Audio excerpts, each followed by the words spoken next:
নমস্কার বন্ধুরা, অতসী সহজ রান্নাঘরে আরও একটা নতুন রেসিপিতে সবাইকে স্বাগত। আজকের আমি তোমাদের সাথে শেয়ার করব মিষ্টি রুটির রেসিপি। এটা বানানো ভীষণই সহজ আর খেতে ভীষণ ভালো হয়।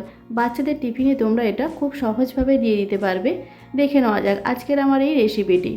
প্রথমে আমি একটা মিক্সির জার নিয়েছি, তাতে আমি দিয়ে দেবো 2 কাপ সুজি আর দিয়ে দেবো 1 কাপ চিনি।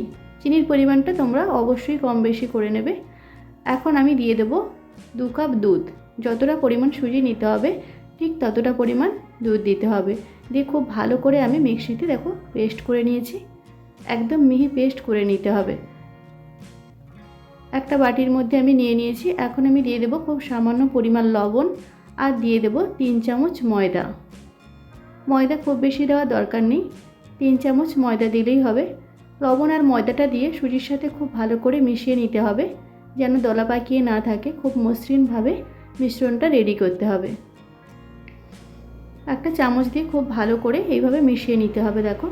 আর ব্যাটারের ঘনত্বটা ঠিক এইভাবে মোটা রাখতে হবে, যেন পাতলা না হয়, তাহলে কেকের মতো হয়ে যাবে। যেহেতু রুটি বানাচ্ছি তাই মিশ্রণটা একটু মোটা রাখতে হবে। খুব ভালো করে মেশানো হয়ে গেলে আমি দিয়ে দেবো গোলানো বাটার। তোমরা চাইলে এখানে বাটারের পরিবর্তে ঘিও দিতে পারো।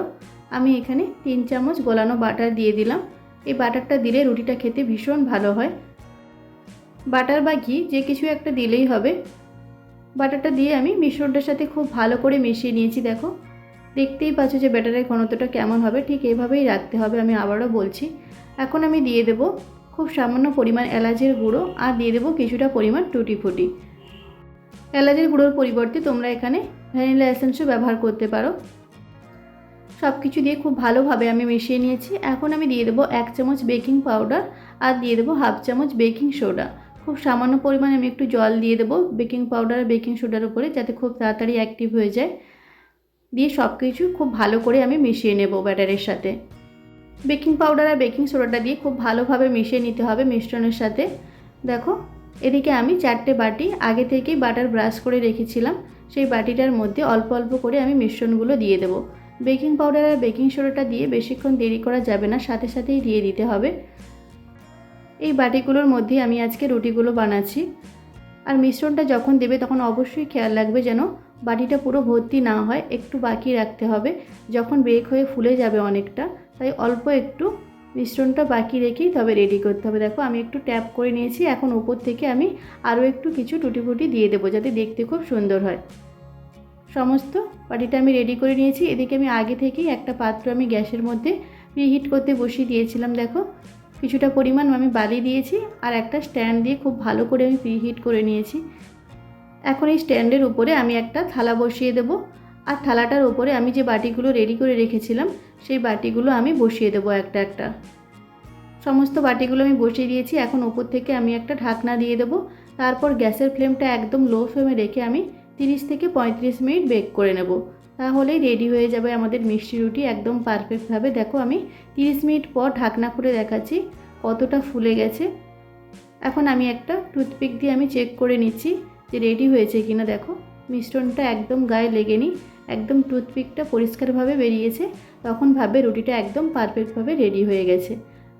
এখন আমি অল্প কিছুটা পরিমাণ বাটার নিয়ে ওপর থেকে আমি রুটির মধ্যে এভাবে স্প্রেড করে দেব, যাতে রুটিটা দেখতে ভালো হয় আর খাওয়ার সময়ও একটা বাটারের স্মেল থাকে, খেতেও খুব ভালো হয়।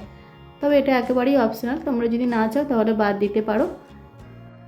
সমস্ত রুটিগুলোর উপরে আমি অল্প অল্প করে বাটার এভাবে ব্রাশ করে দেব। বাটারটা ব্রাশ করে আমি আরও 5 মিনিট ঢাকা দিয়ে একটু বেক করে নেব, যাতে ওপরের কালারটাও একটু ভালো হয়ে যায়। তারপর আমি গ্যাসের ফ্লেমটা অফ করে তোমাদের আমি দেখাবো। রুটিগুলো একদম পারফেক্টভাবে রেডি হয়ে গেছে।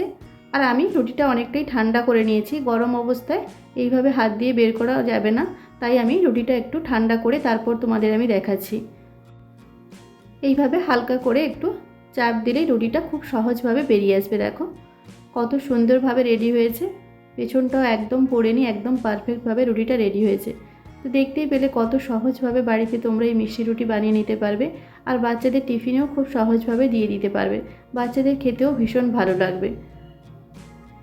দেখো কত সহজভাবে প্রত্যেকটা রুটি বেরিয়ে আসছে।